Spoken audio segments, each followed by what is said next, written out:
Hi మిత్రమా, video ఎడిటింగ్కి basic system అయితే ఎంత బడ్జెట్లో సిస్టమ్ తీసుకుంటే బెటరు అనేసి చాలామందికి డౌట్స్ ఉంటుంది. నేను జస్ట్ బేసిక్ మీకు ఏ సిస్టమ్ తీసుకుంటే బెటర్ ఉంటుంది అనేసి నేను జస్ట్ ఎక్స్ప్లెనేషన్ ఇస్తాను. దానికి తగ్గట్టు మీరు తీసుకోండి. ఫస్ట్ థింగ్ ఏంటంటే, మీరు ఎడిటింగ్ కోసం మీరు సిస్టమ్ తీసుకుంటారంటే ఒక్కటి ఫస్ట్ మీరు మైండ్లో అసలు దేనికోసం తీసుకుంటారు, పర్పస్ ఏంది, ఏ పర్పస్, నీ నీడ్ ఎంత ఉందో ఆ నీడ్ తగ్గట్టు నువ్వు సిస్టమ్ బిల్డ్ చేసుకుని తీసుకోవడం బెటర్.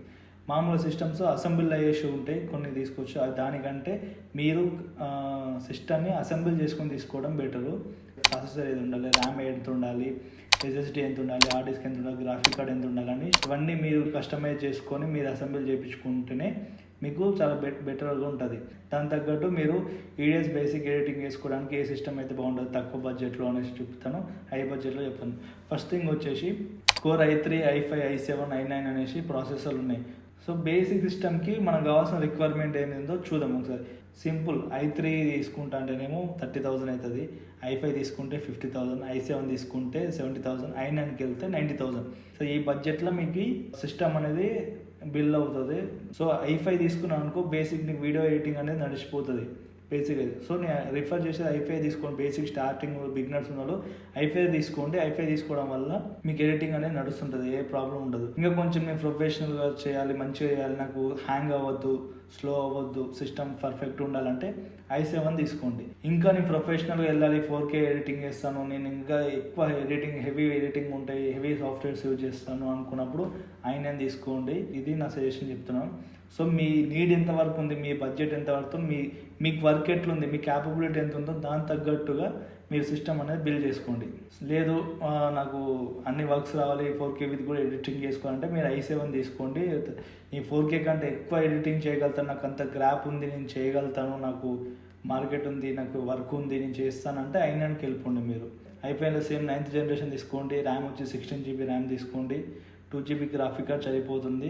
వర్క్ మొత్తం మనకు గ్రాఫిక్ కార్డ్ మీద లోడ్ పడుతుంది. సో మీకు గ్రాఫిక్ కార్డ్ మీద ఇన్వెస్ట్ చేయాలంటే గ్రాఫిక్ కార్డ్ తీసుకోండి. i5లో 9th జనరేషన్ మీకు 16GB ర్యామ్ అయితే చాలా సరిపోతుంది, దానికి మించి పెంచాల్సిన అవసరం లేదు. సో మీరు 16GBలో కూడా మీరు వర్క్ అనేది చేయొచ్చు. తర్వాత ఇంకా క్యాబినెట్, కీబోర్డ్, మౌస్ కామన్. ఒకవేళ బట్టి మీరు ఒకవేళ అసెంబ్లీ చేపిస్తున్నప్పుడు మీకు అన్ని బ్రాండెడ్ ఐటమ్ తీసుకోండి, నార్మల్వి కాకుండా బ్రాండెడ్ తీసుకోండి. నార్మల్గా దానికి ఎంత ఉంటే మీకు 500,000 చేంజ్ వస్తుంది. మీ రోల్ బిల్లు వచ్చేసరికి మీకు 30,000 అని చెప్పాను కదా. సో 3,000 అటు ఇటు, 4,000 అటు ఇటు అవుతుంటుంది ప్రతి దాని మీద. ఒకవేళ ఇంకా మీరు 4K ఎడిట్ చేసుకోవాలనుకుంటే i7లో మీరు 12th జనరేషన్ కానీ 13th జనరేషన్ కానీ దీని i7లో. అలాగే మీరు 16GB ర్యామ్ అయితే సరిపోతుంది. లేదా ఎక్స్ట్రా కావాలంటే ఇంకో స్లాట్ ఉంటుంది కదా, ఆ స్లాట్లో 8GB ర్యామ్ వేసుకోండి, మీకు సెట్ అవుతుంది. మీకు వర్త్ ఉందంటే 6GB గ్రాఫిక్ కార్డ్ అని వేయండి, లేదంటే 4GB గ్రాఫిక్ కార్డ్ అన్న యూజ్ చేయండి. తర్వాత 4TB hard disk, 500GB SSD ఉండేటట్టు చూసుకోండి. SSD ఏంటంటే మీకు సీ డ్రైవ్ ఎంత ఫాస్ట్గా ఉండి, ఎంత స్పేస్ ఉంటే మీకు రాంగ వర్క్ చేసే కొద్దిగా మీకు సీడ్ ఫుల్ అవ్వకుండా స్పేస్ ఉందంటే మీకు వర్క్ అనేది ఫాస్ట్గా రన్ అవుతుంది సీ ఖాళీ ఉండడం వల్ల. SMS కొంచెం ఎక్స్ట్రా ఉన్నది, హైవీ వోల్టేజ్ ఉన్నది తీసుకోండి. 650 కానీ 750 కానీ 850, 950 అట్లా ఉంటుంది. సో దాని మీకు క్యాపబిలిటీ ఎంత లేదో సో దాని తగ్గట్టు మీరు SMS మీద ఇన్వెస్ట్ చేయండి. అట్లా పైకి వెళ్ళే కొద్దిగా మీకు అమౌంట్ కూడా డబుల్ అవుతుంది. నేను ఒక్కటే చెప్తాను, మీకు ఎంతవరకు అవసరం ఉంది, మీ నీడ్ ఎంత ఉంది, దానికి తగ్గట్టు మీరు సిస్టమ్ తీసుకోండి. చాలామంది ఏంటంటే మళ్ళీ సిస్టమ్ కొనేటప్పుడే కొంచెం పెద్ద తీసుకుందాం, ఒకటేసారి యూజ్ అవుతుంది అన్నట్టు ఆ థాట్తో తీసుకుంటారు. సో మీకు అట్లా అనిపిస్తే తీసుకోండి. నేనేం చెప్తున్నానంటే, మీకు ఇప్పుడు నీడ్ ఎంత అవసరం ఉందో అది తీసుకోండి, వాడండి.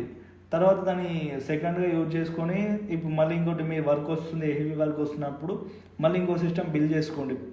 పోయేదేం లేదు. ఒకవేళ మీకు ఈఎంఐ ఆప్షన్ ఉంటే ఈఎంఐలో పెట్టి కూడా మీ సిస్టమ్ అనేది తీసుకోవచ్చు. దీని సెకండ్ సిస్టమ్గా కూడా మీరు యూజ్ చేసుకోవచ్చు. లేదంటే దీన్ని తీసేసి దాన్ని తీసుకోవచ్చు. నేను జస్ట్ సజెషన్ చెప్తున్నాను.